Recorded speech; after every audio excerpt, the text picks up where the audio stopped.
오늘 말씀의 제목이 오직 내 안에입니다. 요즘 젊은이들이 재미 말로 그러죠. 사랑하는 상대를 향해서 내 안에 뭐라고요? 너 있다 이렇게 이야기를 하죠. 여러분들 안에는 뭐가 있으신가요? 주님이 있으시죠? 예, 좋습니다. 어릴 적 저희 어머니가 무슨 일을 시키시면 저에게는 동생이 2명이 있습니다. 그래서 할만하면 하지만 하기 싫은 일은 어떻게 할까요? 바로 밑에 동생한테 시킵니다. 그러면 그 동생은 또 어떻게 할까요? 다시 밑에 동생한테 시킵니다. 항상 그렇게 많이 했어요. 그때마다 어머니가 하셨던 말씀이 있습니다. 야, 너는 한박 시키면 바가지 시키고 바가지 시키면 쪽박 시킨다 하면서 뭐라고 하셨습니다. 그런 기억이 납니다. 반대로요, 뭔가 맛있는 거 먹을 것이 생겼어요. 그때 동생이 먼저 손을 뻗치면 그 손을 제가 잡고서 뭐라고 할까요? 야, 찬물도 위아래가 있다 이렇게 이야기를 합니다.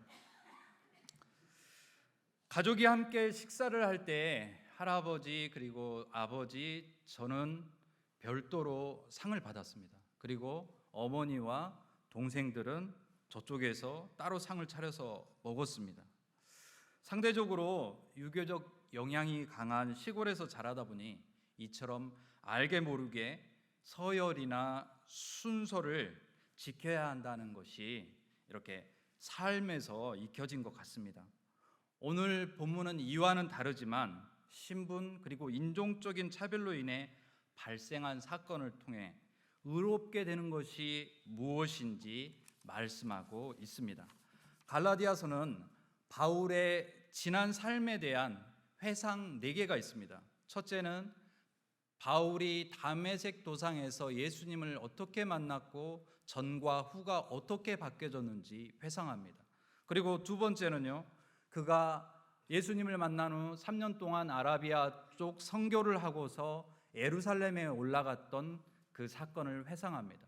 그리고 세 번째는 14년이 지난 뒤 다시 예루살렘에 올라가서 그가 사도권을 인정받았다는 사실을 회상합니다. 그리고 마지막 4번째가 오늘 본문입니다. 이 회상들을 통해서 바울은 비로소 자신이 하고 싶었던 이야기를 오늘 하고 있습니다. 오늘 본문을 요약하면 베드로가요, 정기 시차를 왔는지 아니면 신방을 온 곳인지 어떠한 목적으로 안디옥교회에 와 있는지는 모르지만 식사 시간이 되어서 베드로는 함께 온 유대인들과 그리고 이방인인 안디옥 교인 몇몇과 그리고 바나바와 함께 이렇게 식사를 하고 있었습니다. 그때 말씀해 보니까 야고보가 보낸 사람들이, 그러니까 할례자들이죠, 이들이 오는 것을 보고 두려워서 슬그머니 자리를 뜹니다. 이를 따라서 다른 유대인들과 바나바도 역시 자리를 떴습니다.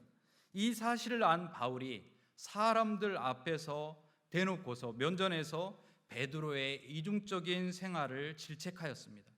책망의 내용은요, 복음의 진리를 따르지 않고 외식한다는 것이었습니다. 유대인들이 이방인들과 함께 음식 먹는 일은 엄격하게 금지되어 있었습니다.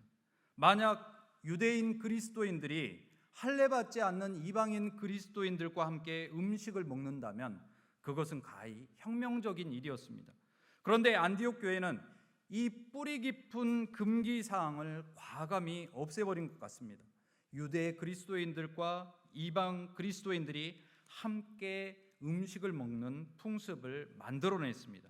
그래서 안디옥에 온 베드로는 안디옥 교회의 풍습에 따라서 식사를 하고 있었습니다.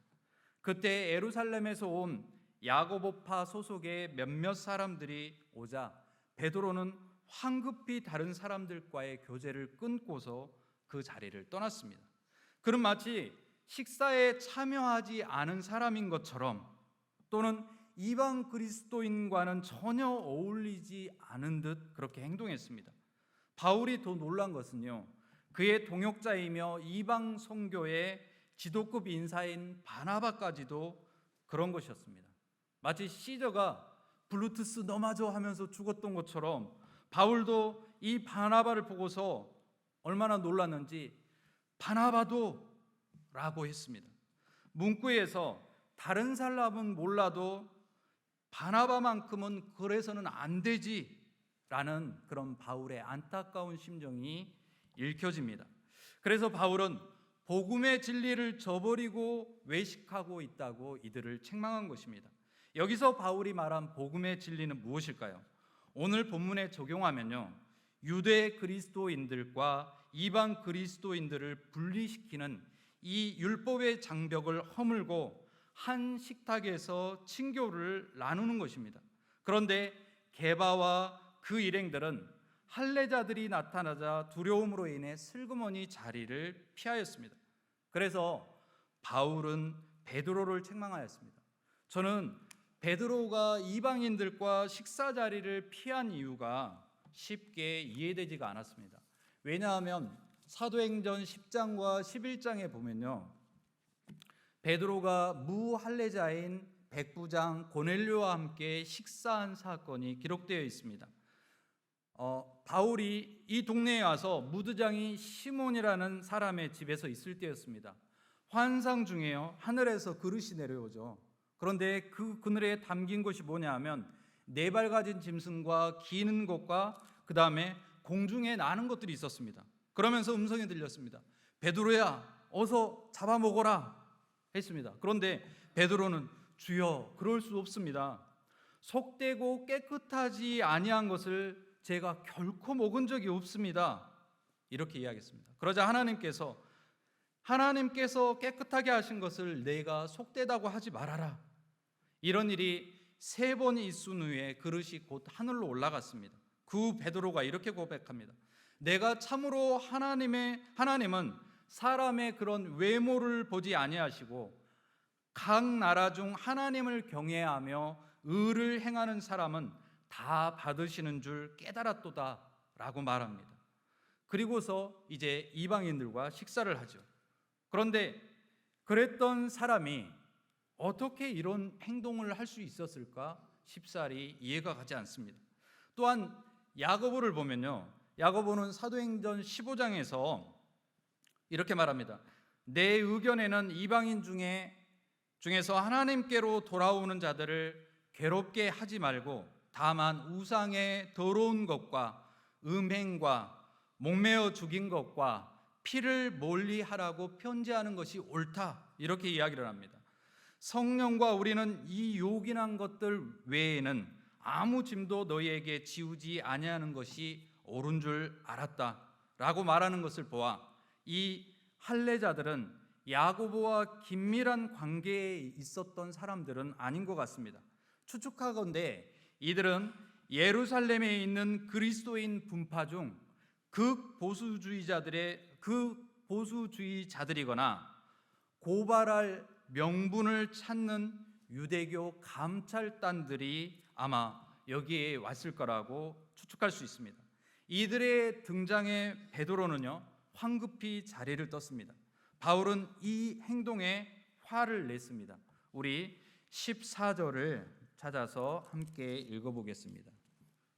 오늘 본문 14절입니다. 그러므로 나는 그들이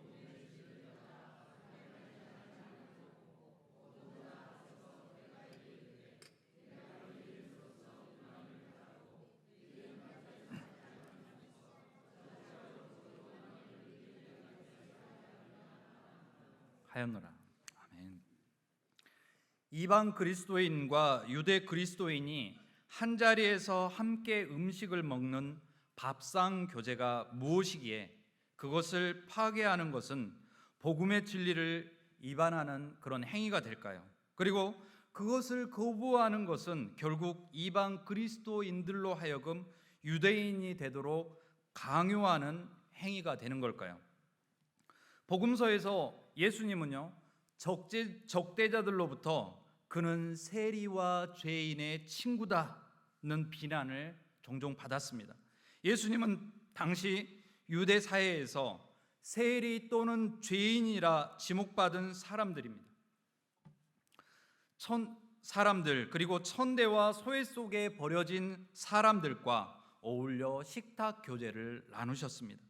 예수님이 이렇게 하신 이유는 유대사회에 팽배한 의인들 그리고 죄인들이라는 이런 신분적인 낙인, 분리의 벽을 허물기 위함이었습니다.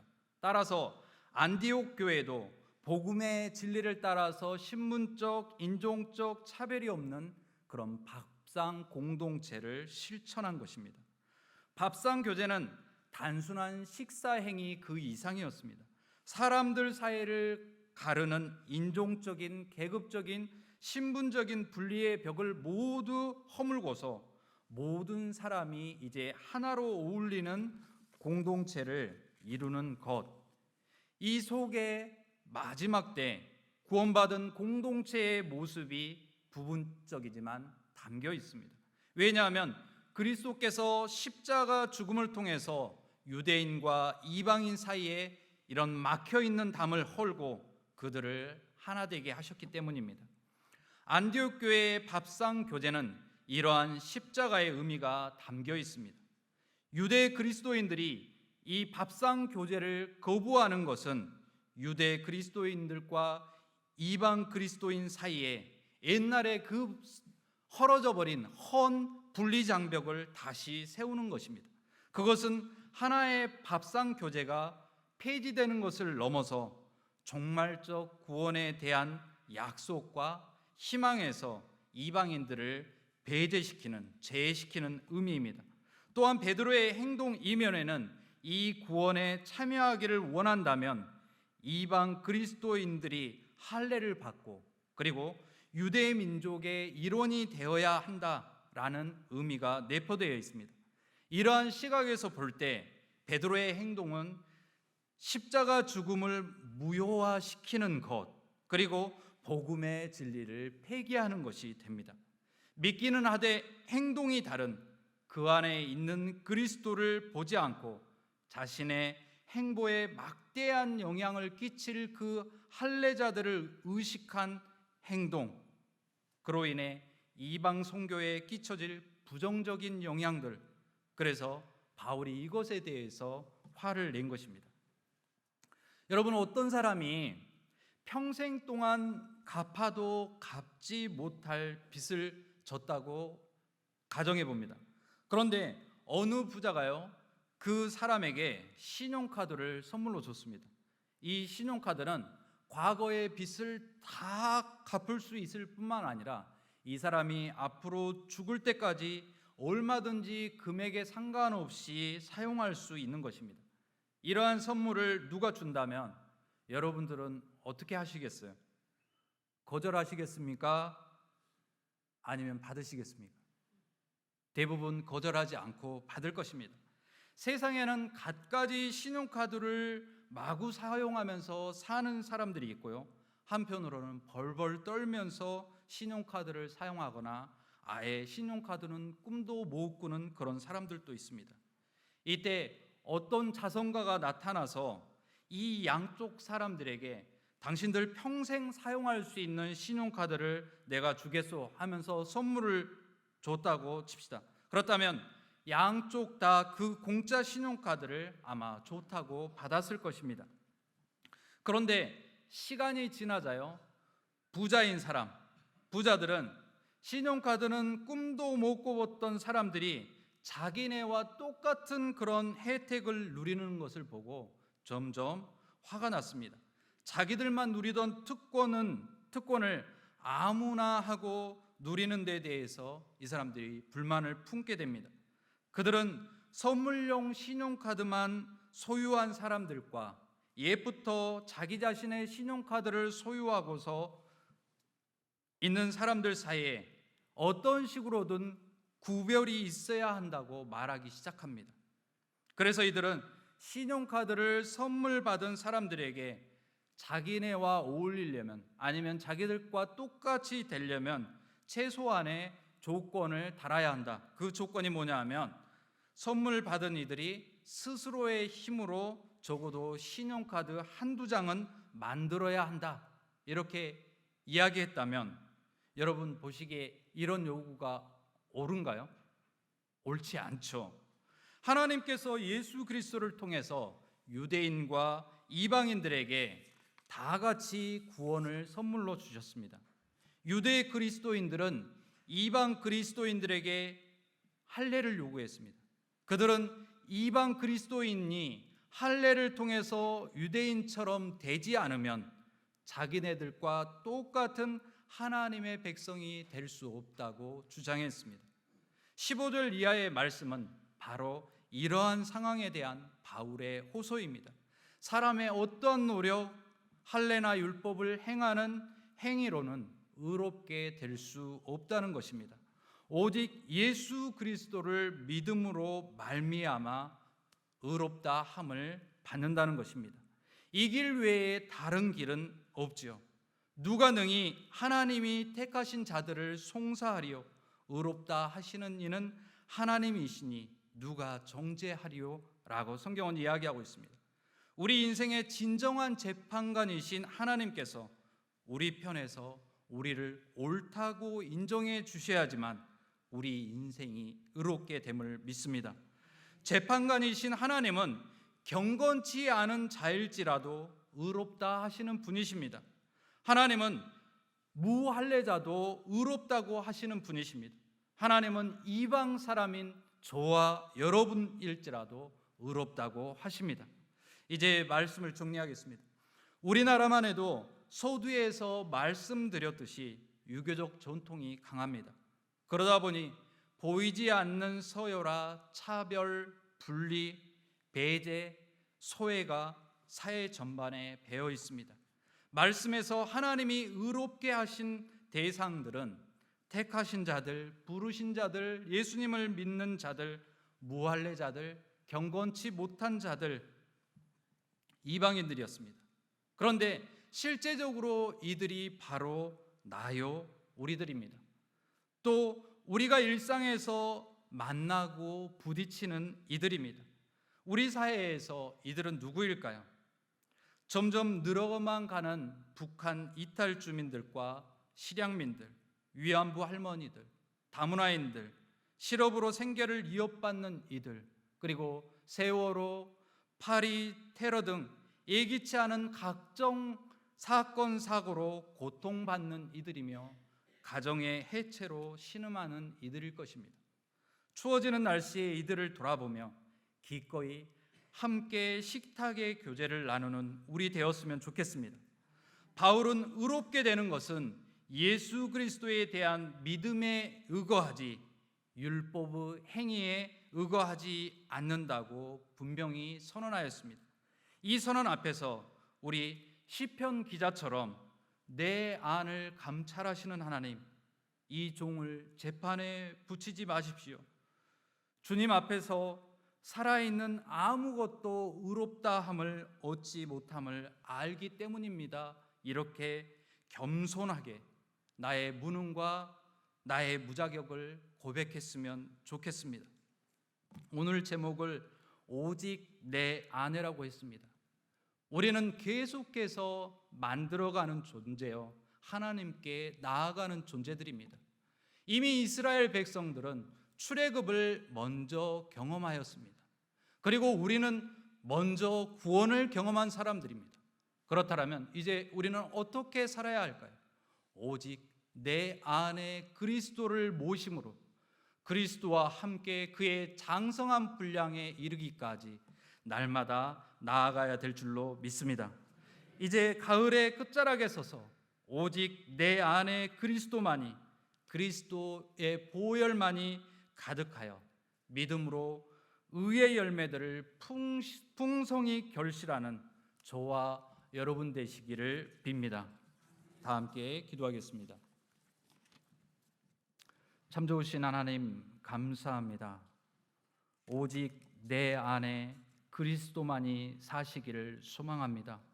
일상 속에서 부딪히는 많은 고민의 순간, 갈등의 순간, 그리고 아픔의 순간, 상처의 순간들이 있습니다.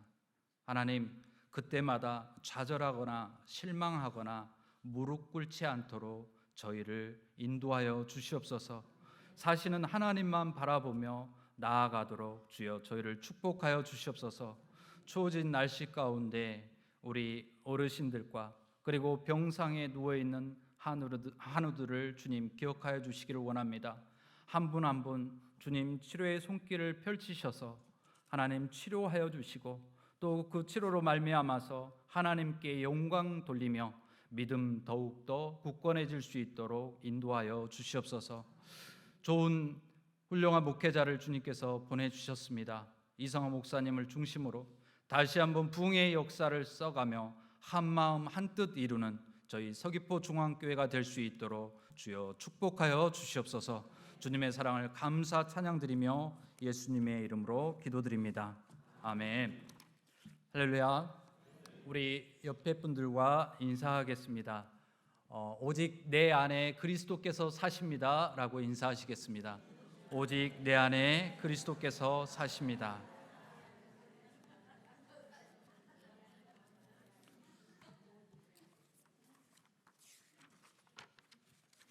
전북 동농목과 교류하는 직거래하는 쌀이 교회에 도착해 있습니다. 혹시 구입하시기 원하시는데 아직 구입 못하시는 분들은 사무실에 말씀해 주시면 감사하겠습니다. 다른 소식은 주보를 참고해 주시기 바라고요. 우리 주님께서 가르쳐 주신 기도로 모든 순서를 마치겠습니다. 하늘에 계신 우리 아버지, 아버지의 이름을 거룩하게 하시며 아버지의 나라가 오게 하시며 아버지의 뜻이 하늘에서와 같이 땅에서도 이루어지게 하소서. 오늘 우리에게 일용할 양식을 주시고 우리가 우리에게 잘못한 사람을 용서하여 준 것 같이 우리 죄를 용서하여 주시고 우리를 시험에 빠지지 않게 하시고 악에서 구하소서. 나라와 권능과 영광이 영원히 아버지의 것입니다. 아멘.